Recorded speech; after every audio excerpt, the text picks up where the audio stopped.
Going live. I'm live. Cool.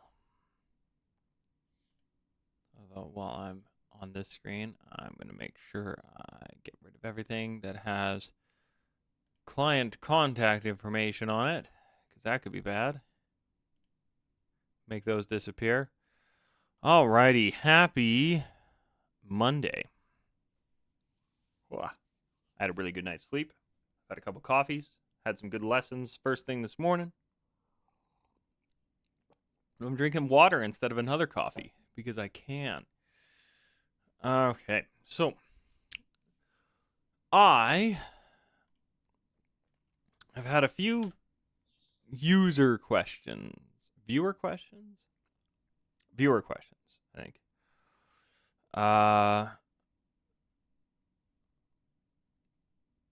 That I want to get into a little bit here. Some of which I don't want to get into at all. I want to show some of the dumber questions I tend to get, but I get some good ones. So we'll look at those in a second and why they relate to the name of this stream. And then carry on from there. So, comments.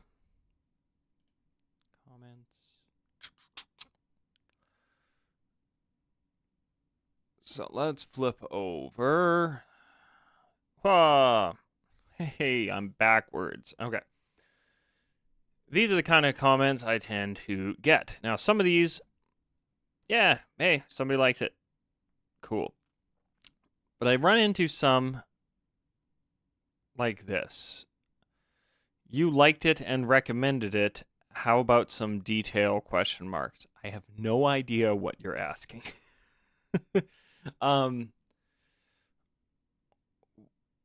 What does that even mean?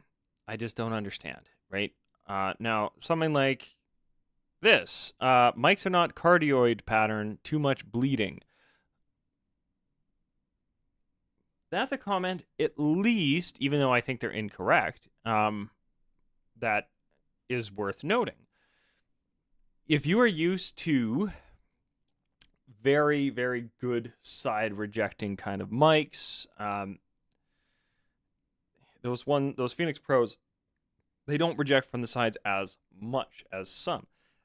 And very much so, they are not hypercardioid either.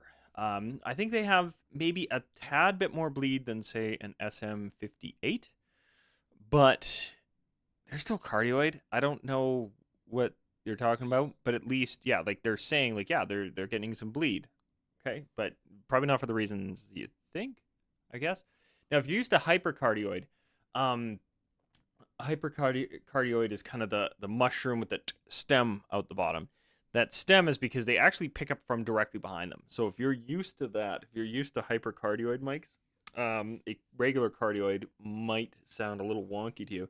The other thing to keep in mind, if you're used to cardioid mics and you move to hypercardioid, don't aim the back of the mic towards your monitors or you'll get feedback. Fun facts with Dan. Anyway, somebody saying they had some they're a subscriber, cool. They've had some issues with theirs. Somebody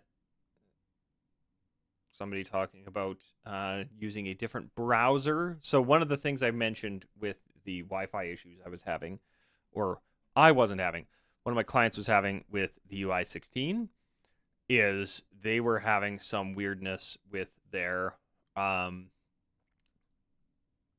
the browser, because on those annoying Amazon Fires are really annoying tablets. They are cheap, not because of the hardware, but because they're doing the PlayStation 4, 5, like Xbox, that kind of rationale, where we're going to sell these things below cost, but we're going to keep you in this infrastructure so that we make money on the back end, right? So they lose a few bucks per unit, but you buy the software for it and they get licensing fees and things like that for it. Amazon tablets work essentially the same. They're selling those things at probably either at cost or slightly below, but it is encouraging you to use more. Not Apple.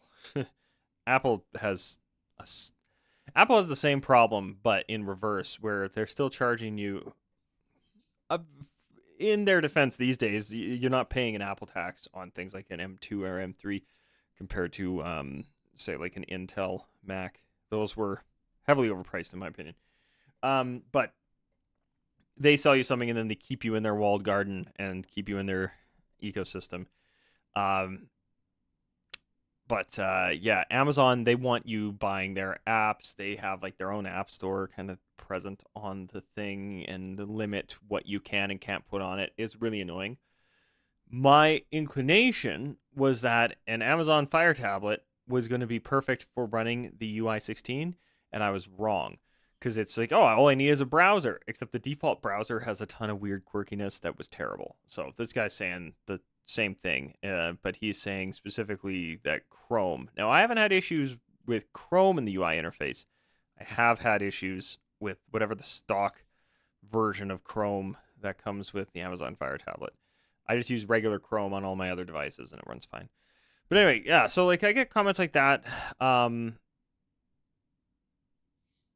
Ones like this, right? Like, oh, this was $96 and then it went up to 110. That's not inflation. It was on sale. Is my assumption. That's just kind of how this stuff tends to run. But yeah, like these are the kind of comments I get. There are some. Yeah, like this guy was mentioning a use controller. But anyway, ones like this are just dumb. Some detail. It's like read the manual, right? The PDF's out there. I'm not going to go through the spec sheet on something if it's not necessary. I'd rather give opinions than just stats. Now, stats do matter, right? I bring them up when I talk about speakers, specifically for talking about aspects of them. And I do talk about it in that amp review. Anyway, but now, one thing, Empire Entertainment Events 1353, they were asking about throw, asking if the AX12 can throw the sound further than the Titan 15. Throw on speakers is a bit of a interesting mixed bag. So when it comes to throw, most people think like this speaker throws further than this other one because of, and then usually they make something up. Generally speaking, the tighter the pattern, the better the throw, because sound isn't just sent, it is dispersed is probably the best way to think about it. This article here is one of the best that I've seen on it. QSC, for all their faults on their spec sheets, their blog posts have some of the most detailed, but they put it in terms that even if you don't know too much about this stuff, you can understand it without dumbing it down too much. I don't know how else to really describe it. They do it quite well. So they say it propagates through the air. It's not thrown through the air. So what they mean is if you can take a sound that you're sending out of your speaker, it has X amount of energy. If you're dispersing that energy in a wide pattern, you're sending that energy out in a whole lot of directions, and it ends up being quieter at a longer distance because it's getting wider and wider and wider. It just spreads out more. If you narrow it down, you can throw it further. So this person here asking about the throw between the AX12 and the Titan 15. I get what you're asking, but doesn't quite work the way you think it probably does. The only reason that the AX12 or the Titan 15 are going to throw less or more sound is the angle, right? Look what the waveguide output is. So if I go and look this up,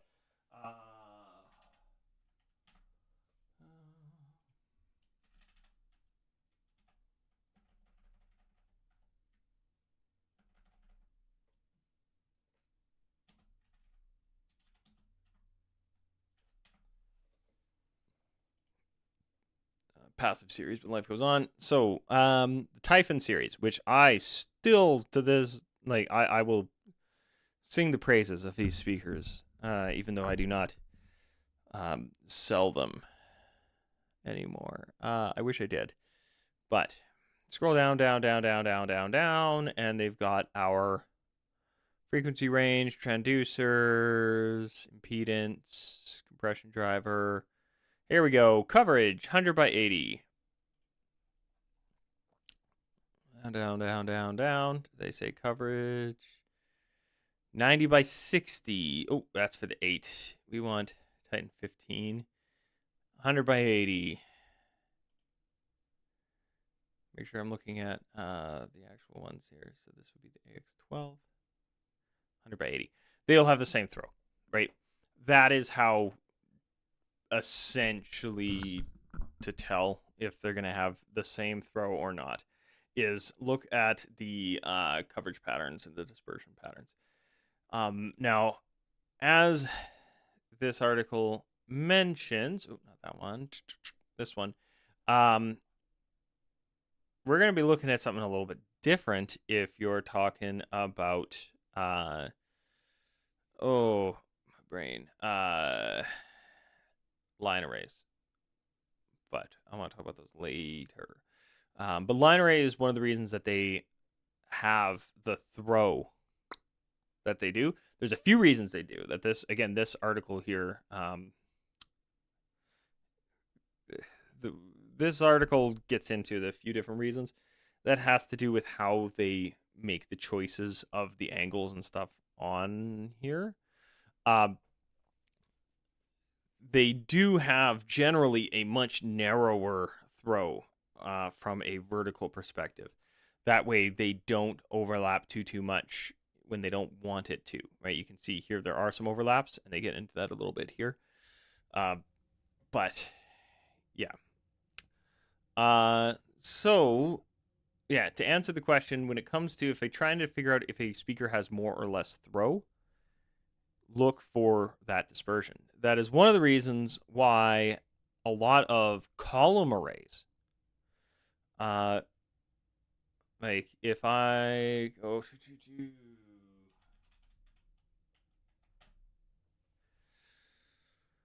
Electro Voice of all 50, sure, cookie me. Hey, where? Come on, more specificate.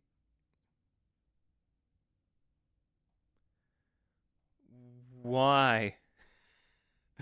Electro Voice, I watched it happen. I watched it give me the and then it goes to something else. Products, expand more specs. What are you guys doing to me? All right, let's use AV Shop. Do you have good? Here we go. Horizontal, 120 degrees. That's super wide. I mentioned this because I've had a few interesting conversations about column arrays as of late, and I think there's two aspects of them that people don't seem to get. One is they actually cause more comb filtering than their point source equivalents. A lot of people think they're going to cause less because they get them confused a bit with the technology around line arrays, which do cause less comb filtering. Still happens, but there's much less. 120 degree dispersion means that they are doing a very wide, right? 180 would be like completely flat, so 120 is curved in a little bit. That angle means they are going to have a wider distribution of sound, which can be really good if you have a situation where you have a lot of people sitting from left to right, right? One of the reasons they use these line arrays is because if you have people down here and you have people like way up here, they want to make sure everybody is getting roughly the same volume in terms of distance away, but also in terms of like if this was just a point source doing, say, that angle, if you were up here, you wouldn't be catching any of the highs. You'd be getting lows and stuff because that's how lows work. They're omnidirectional. They just radiate out unless you're doing cardioid stuff, but that's not what we're talking about today. So a complaint I'll often hear about column arrays is that they don't push sound as far. They don't have as long of a throw, and that is actually kind of true. Because on one hand, decibels are still kind of your end-all be-all when it comes to how much range of volume you're putting out. The louder it is, the further the sound's going to travel. That's just the physics of it. But it gets a little more complicated when you start talking about angles of the sound. So these are going to have a much shorter throw at 120 degrees versus something that's got, what are they doing here? Horizontal and vertical. So the horizontal on these is 100, which is actually pretty wide. Yeah, like the QSCs I tend to gravitate towards for live sound have, I believe, a 90 degree. So a bit more focused in. So they will throw a little bit better. Yeah. These won't, because the further you spread out that sound, the less distance it's going to travel. Yeah. The wider the distribution as well, like I said, the comb filtering tends to kick in. So I do want to talk about that a bit. Now, like I said, a mistake a lot of people make about column array speakers is that they are going to comb filter less. And I think that myth comes from this type of array, but this is designed like, and thankfully, the array in your column speaker, if it's done well, should also not be causing comb filtering in itself, or minimal comb filtering, right? The angles and the spacing of the speakers in that array, they should be working together and not causing inadvertent degradation of your sound. Now, that's not always the case, right? That's one of the reasons, well, there's many reasons that cheaper ones tend not to sound as good as the more expensive ones, and one of which is design, not so much component choice, but component choice does come into play. But yeah, these are designed to make sure that when you're using them together, you don't get as much comb filtering as you would if these were individual. Like there's a hideous, it was on like Production Nightmares. Somebody flew about, it was about 12 Behringer point source speakers angled as if it was a line array. And I to this day, I don't know if it was a troll post or if somebody actually thought that was a good idea. But these, like I said, these have that really tight beam angle, essentially, for the sound. You don't get that from your column array because it is designed to disperse it very widely. And then they will interfere with each other. That's why a lot of people say you kick them out a little bit. Now, comb filtering, I talked about this before. This is my favorite article on it because, like I said, QSC, they have some of the best ways to explain things without dumbing it down, but without keeping it to, like, overcomplicating it either. And this is basically why it's called comb filtering. It looks like a comb. It's just canceling out a ton of frequencies. We don't want it. We don't, right? So you see here, the plus 3 dB line, that is because when you have two speakers and they are putting out the same sound, you get a 3 decibel boost. But it is doing a 6 decibel cut on certain frequencies. So it ends up degrading the sound. That happens because they are slightly out of phase. Perfectly out of phase would just null everything, right? One wave goes up, one wave goes down, gone. That doesn't really happen too often in the real world. It can, but it takes very, very specific angles, and like it's a very limited space that will actually happen in. I've experienced it somewhat once where I had two stage monitors aimed at me, and if I stood directly in the wrong spot, I I would hear a significant drop in my volume compared to if I was slightly to the left or to the right, just because of where I was. That doesn't happen very often in the real world. It can in the mixing world, right? Where the mics and stuff happen to be picking up the sound, and then that's going through the system, and the signals are meeting, or on a DAW and things like that. But thankfully, we have tools and stuff there that make it a lot easier to tell if that's happening, so we don't have to necessarily trust our ears. But you do have to be careful with this stuff. I've heard some DJs in particular that they're like, oh, well, no, my speakers didn't do that. What do you mean? Well, I think it sounded great. Depending on where you're standing, maybe. The problem is this doesn't happen the same everywhere, right? Even looking at this visualization here, those overlaps and stuff, they're not happening like every time. So the person who's in that purple spot is going to have a different experience than the person who's in that blue, than the person who's in this gray, than the person who's in this gray, right? We'll talk about that later, but just as an example. Yeah, so I made the mistake once. Well, no, it wasn't a mistake. Well, the mistake wasn't sharing this. The mistake was assuming people actually wanted to know information. This is my favorite article on this subject. If you look up QSC comb filtering, you will find this. It's like the first article that comes up. It's the best one. And it is very, very simple but effective. Shows this, explains what it is, explains how to avoid it, right? And oddly enough, I've seen people arguing about comb filtering and stuff using QSC speakers, and you can send them this and they still won't believe you, even though it's the manufacturer of the speaker telling you how to prevent this issue from happening. Now, these are already kicked out a little bit. You can see there's that interference spot. So somebody over here and somebody over here are going to be hearing the correct sound. Somebody in this channel here that does widen out as it goes is going to be hearing a worse signal. So if you go and you check your speakers and you're standing over here, man, this sounds really good. But a few feet over, it's going to sound like garbage. Right? This is why you cannot always trust your ears. And if you're going to purely trust your ears, walk around. If you're hearing weirdness of like, oh, it sounds really good there, but sounds really bad there.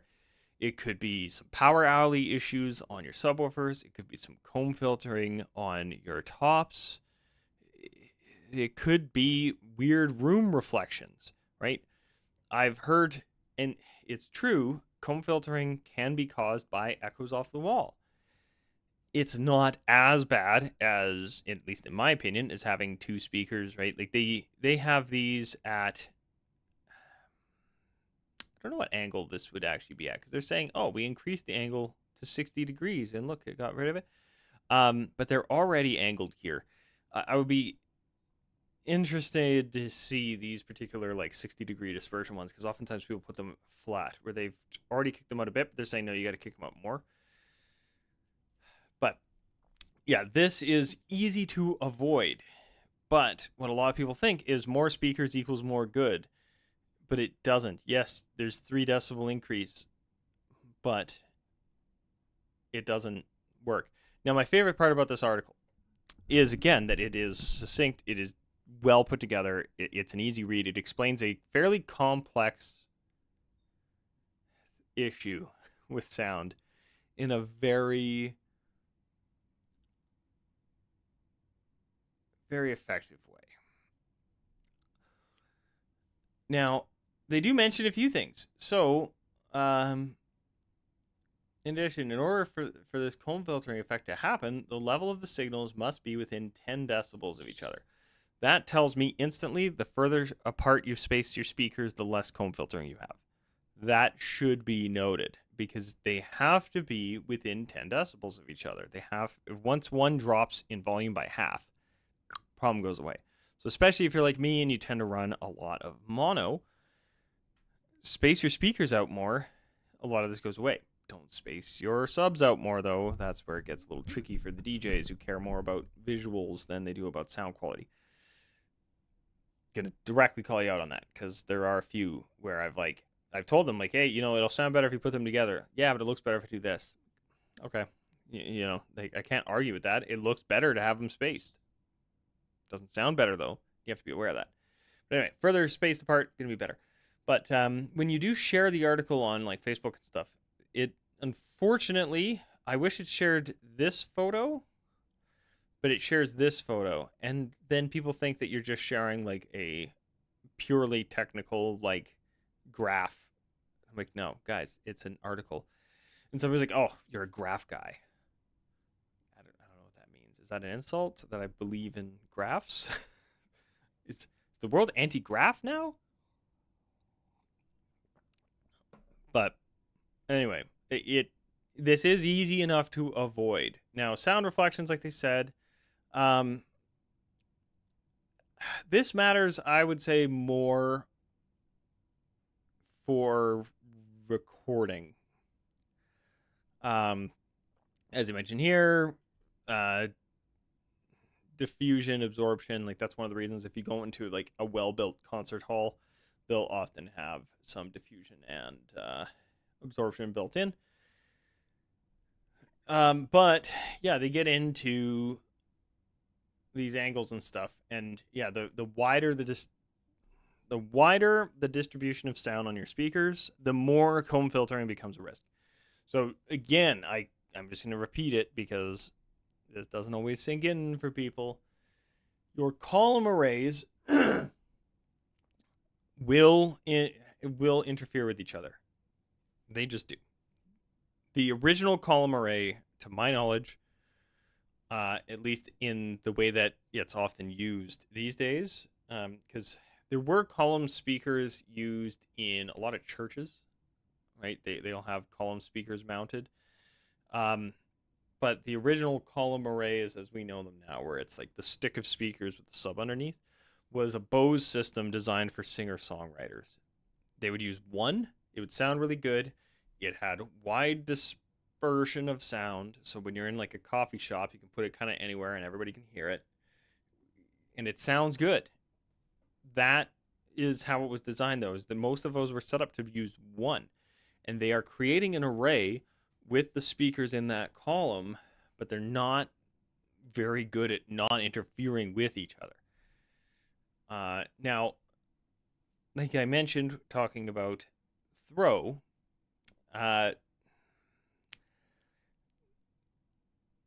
actual line arrays, and this starts falling a bit outside of my actual wheelhouse, because I've helped set up line array speakers, but it was they gave me the notes of which angle to set each up at. I didn't do the math to set up each. But the idea of a line array like this, and this is something they're kind of demonstrating here. They're talking about how they will do smaller angles at the top so that they do overlap more. That actually will increase the volume because now they're working together, and then it decreases as it goes down, because these now, it's not just about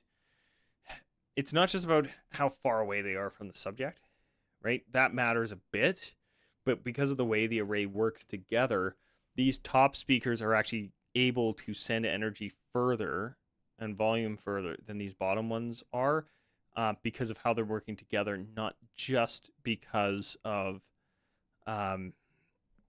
distance, or else you'd have to have them, like you would have to have them staggering, and then again you create a bit of that more and more issues when it comes to phase cancellations and comb filtering. Now, they are designed, like there's a really good video from Dave Ratt, I believe. He talks about this, of how traditional point source speakers, because they're designed to have a wide distribution left and right, horizontally, they tend to interfere with each other, so that as you're moving from left to right, you can really hear the sound having major differences from left to right in terms of horizontal. These will have some differences vertical that they can account for. And you will have phase cancellations on some of these overlaps, but they can really account for them better. Sometimes with the software and the DSP and stuff they have now, they can really counteract it quite well. It's never perfect. Anybody who says their audio system's perfect is also, well, lying to you and to themselves. But yeah, this is, as I said, this is another great article from QSC, and this is like 7 years old, guys. Like, this info is out there. It's easy to find. It's a Google search away, but there's a lot of sound techs and DJs who just ignore this stuff, and I just don't understand why. Like, the info's there. Now,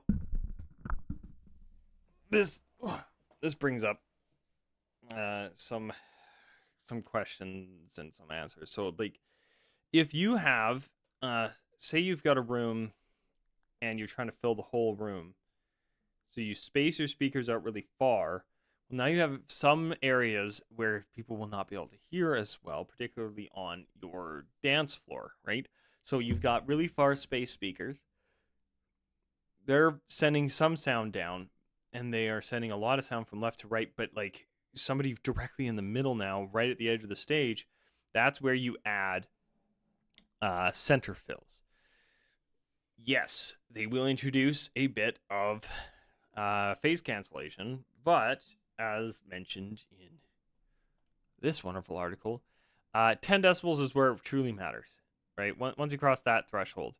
So if I'm running a system and I've got, say, a line array on each side and they're running like 130, 135 dB, like it's putting out some hell of a volume output, and I'm running some 100 dB center fills so that the people near the front of the stage can hear everything nice and clearly, they're not going to interfere with each other at all. It's going to be minimal at best. It's just going to be fine.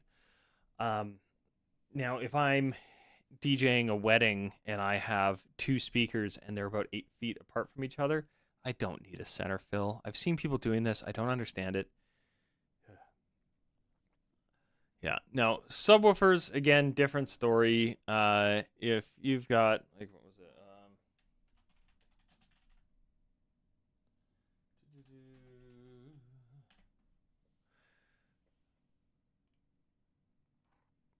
Throw this over in here. The Power Alley. So, similarly to comb filtering. Hey, look at that. We've seen that. This happens, though, differently on the subs. You see that there, right? I always say it kind of looks like a pot leaf. They're saying it like looks like a hand that's spurred out. The red here is between 124, 136. This green is like up to like 115. So it's almost 10 dB difference between here and here. Right, the blue in between, 120, so it's still noticeably quieter. This is another reason to walk around your venue. Now, if I was doing a dance floor, and my dance floor looks like this here, and the rest of the room looks like this here, I don't care. Right? So this is one of the reasons I've actually kind of gone away from worrying too much about this for DJs and stuff. Like, if they're asking for sound advice, how do I get the most out of my system? I will tell them, yeah, put those subs together. You'll get a free 3 decibels of volume, and you prevent this from happening. Win-win.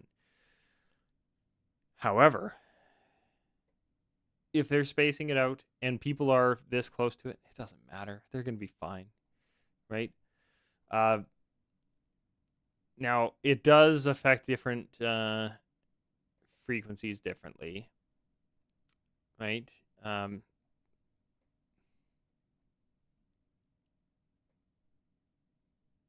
Ooh, ooh, that's not good. I don't like that. But yeah, their speakers are weird, and this is like the title of this stream. Your speakers don't defy the laws of physics. It's true. I can't count how many times somebody has told me, no, mine don't do that, or oh no, mine sounded good even though I'm using it wrong, or like they don't believe it's wrong, so they'll put in quotey fingers, right? And they'll try and claim that it's thinking outside the box to use it differently, and oh, you're just too, like I said, somebody referred to me as a graph guy because I trust graphs. There is a reason, like people study this, and this is one of those weird, like, I know, it pains me that this sounds like a political talking point.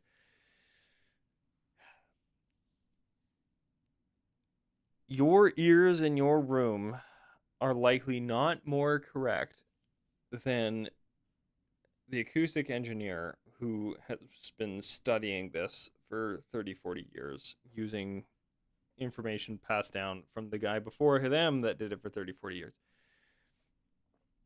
That shouldn't be controversial, guys. But yeah, it's just one of those annoying things where for some reason people think because it worked for them in this one very specific instance that it's like the right call. But I always recommend take a listen to your system in more than one spot. Meters help, right? Your ears will deceive you. Something that a lot of people don't realize is if I show you two sets of speakers and one is about 3 decibels louder than the other, you will think one is a better speaker just from that. Right? Just the fact that when I A/B these two speakers, I have one that's a little bit louder. You will probably think that one sounds better. That's just the way that our brains tend to work. Now, if I showed you them for 20 minutes and the one that sounded louder also has some harshness in the highs that cause ear fatigue over time, then you might start to realize, oh, actually, this quieter one sounds better overall. But in that moment, you're not catching it. And when you're sound checking your system, you're not standing there for 20 minutes, right? I hear this all the time. People talking about like, oh, I want like a crispy high. Oh, look at that. Listen to that clarity on it. It's like, okay, but is that crispiness going to get fatiguing? Right? I've got a set of fairly inexpensive Mackie Studio monitors sitting in front of me here. And I have to run them at a pretty low volume if I want to listen to them for a really long time. That's just the way it goes. I have a set of Mackie monitors at work that are, I think they're 3 or 4 times the price of these. They have much, much nicer sounding high frequency drivers. They don't fatigue my ears as much. They also sound better at lower volumes, but they sound better at higher volumes too. But yeah, like your ears will trick you. Be very careful of this stuff. Like, yes, it sounds good. It sounds good, right? There is always that aspect. I'm not going to deny that, right? Like, but if to you it sounds good, and you're standing here, and then this person here says, "Well, I don't know, man. I think the lows are just absent. I don't know what's going on with the system." Neither of you is wrong. So if you have an understanding of this stuff, you can make sure that your speaker system is set up optimally. But again, right, like if you're a DJ and you've got this much dance floor to cover and it's like, oh, well, at the back of the room, it's going to sound bad in like that corner. Who cares, right? But if I've got an audience of 200-300 people that are sitting, I have to keep in mind that I want this person in this chair to have the same sound quality as this person in this chair. They both bought a ticket. They both deserve to hear what's going on. Yeah, but yeah, it just gets a little exhausting. Some of the weird arguments around this stuff. Now, part of it revolves around, what was it?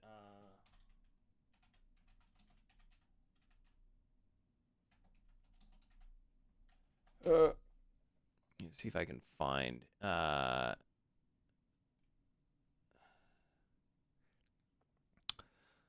Some of it revolves around stuff like this.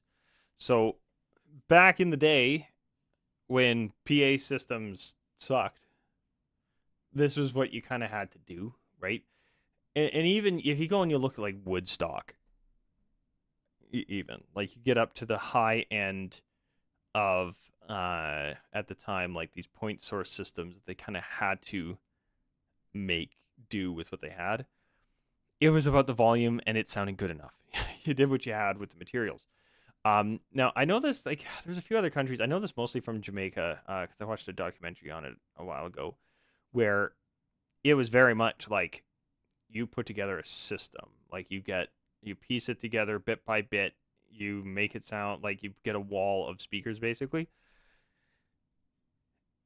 I think that's where some of this stems from, but we're kind of past this, right? Some of these massive systems, and I've heard people try to tell me over and over again how like, no, this system will sound better than anything you'll hear today. No. I'm sorry. The comb filtering aspects that you're going to get from some of these, they are not going to sound as good, but we should still, like, I'm not disrespecting the history on these, right? Like, this was awesome. Let's figure out a way to use what we've got available and get, like, especially because they were often using consumer grade stuff and just wiring it together and making it work. And like, you'll often see, like, when I look up, because I just looked up Jamaican stereo culture, and these are all like hand built boxes with the drivers that they managed to track down and stuff, right? Like even seeing those horn loaded sub boxes there, I'm pretty sure those are all hand built, right? They're not going from the factory for stuff like that. That's awesome, but I think that's where a lot of it stems from. Which, yeah, don't ignore the history on it, but even do they have any photos of it? Woodstock PA system. Whoa. Mics. They have any? I want to see the wall. Where's the wall? Unless it was earlier and I missed it. Right? They didn't have they didn't have column arrays. They just threw a bunch of like big point source speakers, like, and these are just, I'm pretty sure these are just subs acting as mid-range drivers with straight up like horns. This didn't sound good. But it worked, and it was like the only way to make it work, right?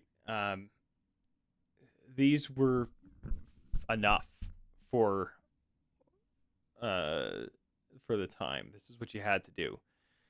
We're past that. Many Woodstock attendees didn't actually hear any music. Who knew, right? Yeah. So to sum things up, like I said, if you're worried about throw, find a smaller angle. It'll throw farther. If you're worried about comb filtering, find a smaller angle. They will interfere with each other less. If you have column arrays, they are going to interfere with each other. You are going to get comb filtering. It's just up to you to decide how much of that you can handle, and that determines how far you kick them out. Bass doesn't work that way. It acts more as just it radiates the sound out. So when it comes to your subwoofers, Closer is generally better because then you can prevent um, power alleys. But, like I was saying earlier, if you're focusing on a dance floor, put everything nice and close. And then if everybody's nice and close, it won't really matter. Do keep in mind, line arrays and column arrays, like your column array is working somewhat like a full line array. It is not a piece of a line array and therefore won't interfere with each other. That's not how it works. And it's not exactly the same thing, but the physics of it you can kind of keep in mind. Yeah. And then comb filtering sucks. Try to avoid it. Make sure you walk around your venue. But anyway, funny enough, once I started summarizing, everybody had it out because they're like, "Oh, just repeating himself now," which I get because I am just repeating myself now. Oh, was there anything else I wanted to get into? Any other weird comments? Like I said, I will reply to this one with essentially what I said here, but yeah, cardioid. I don't get it. This guy makes sense. Yeah, if you're having issues, blah blah blah. Must be very good if this works. If this will work on Android DJ apps. I don't actually know if the Hercules Impulse, or no, that's not an Impulse. That's the Control Starlight. There is a different version that looks identical that does work with those apps, but I don't know. The idea that it's too expensive is laughable. In the States, the thing is like $100. I don't get it. I think I did. Oh, did I not reply to this guy? This guy was saying for karaoke, he's been running one of these since 2008. Ooh, man, I didn't realize how long that EMX has been in production. And yeah, they will last that long. That is like one of the local schools near me. They just ordered a Soundcraft mixer through me. It's gonna last them a long time. Soundcraft, much like Yamaha, very very bulletproof stuff. But they had to retire a 20-year-old Yamaha mixer because it just couldn't do it anymore. Anything else? Yes. I need to do my follow-up video on the Vista. Maybe I'll do that this week. I've got a bit of time, and I need to turn my brain off a little bit this week. I've been doing a lot of stuff, so maybe that's a video I will do this week. Is finally my. I didn't realize it's been 2 years since I did that, but the Pro X Vista is a great booth. I know the Humpter that Pro X is distributing is kind of the new hotness from them, but yeah, the Vista is really good, really good. And in my region, the fact that I have one and I'm not using a table with a tablecloth really, really sets me apart. I've never seen an MG300 come back, so I am a new X dealer, so take everything I say with a grain of salt when it comes to me reviewing them. But if somebody said they've had 3 that stopped working, I've never had one die. Either mine or ones I've sold, so I don't know. Maybe either bad luck or a bad batch that they ended up with. But if they were replaced, glitch a lot, and we have had 3 that just stopped working completely and won't even turn on. I'm curious if that's a power supply issue or if that's the unit. But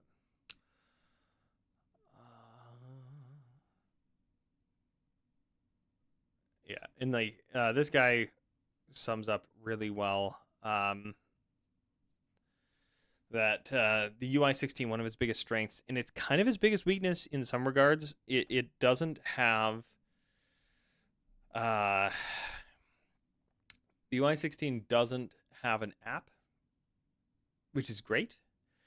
But as I was talking about earlier, with the issues that some run into with the Wi-Fi aspects of it, modern Wi-Fi equipped stuff wants to be connected to the internet. So if you connect it to a Wi-Fi system or Wi-Fi network rather that doesn't have internet access, it will often assume this is a mistake. You want to be on the one that has internet access, right? And I've had to tell anybody I sell them to turn off automatically connects to anything other than this unit, because it will have little hiccups because of the way Wi-Fi works and because the stock Wi-Fi is just okay. If you do remove the other networks from your automatic connections, a lot of it seems to just go away instantly from just that, right? Because if you have, say, house Wi-Fi that's got a signal like this strong, and then the Wi-Fi the UI 16 is putting out is this strong and doesn't have an internet connection, you'll automatically connect to faster house Wi-Fi, right? Whether it be the venues or like if it's in your house or whatever, it's going to switch over to that. It's just the nature of digital devices. This guy was talking about the Netgear Nighthawk and how like a higher grade router is a big step up. I'm sure, but I'm using a $30 router I got at Best Buy while I was in the checkout aisle and was like, oh, it's only $30. And I grabbed it. It's working great, right? It has a much bigger range, and I could probably get away with ditching it now that I know what I know about the Wi-Fi stability and how to maintain it. But the better range and stronger signal, I'm just keeping it. Plus, I know all my logins and stuff for it now, so I'm just using that. And you can go straight into the back, which is nice. So if the Wi-Fi ever really gives you trouble, I keep a Wi-Fi to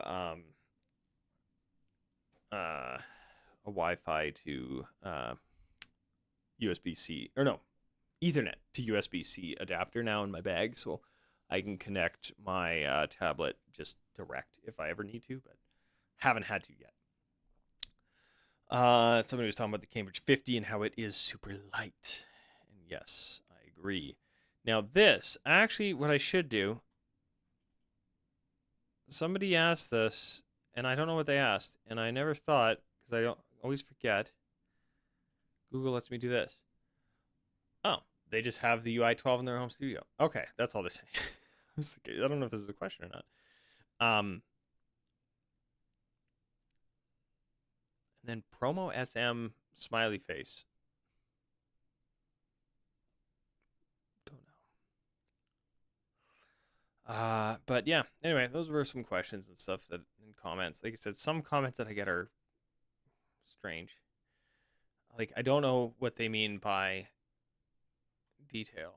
And part of me was tempted to respond, but I also, what they probably mean is read the manual to me in the video. But then I also get complaints that I'm talking too much in my videos. So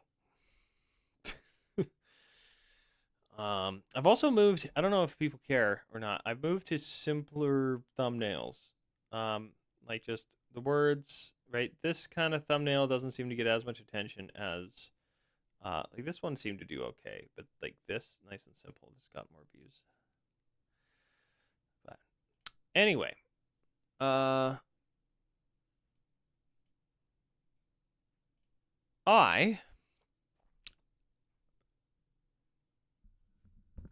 am gonna go.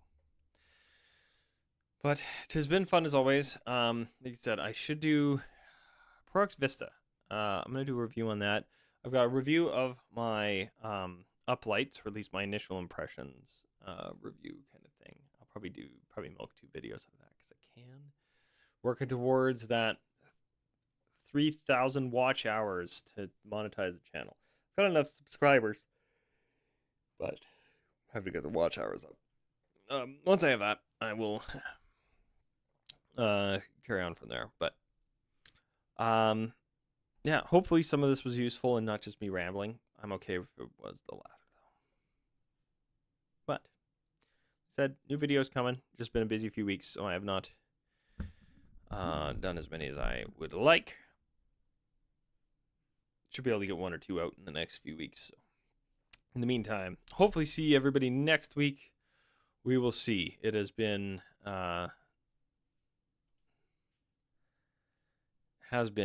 and will be a bit of a busy couple weeks. So shall see.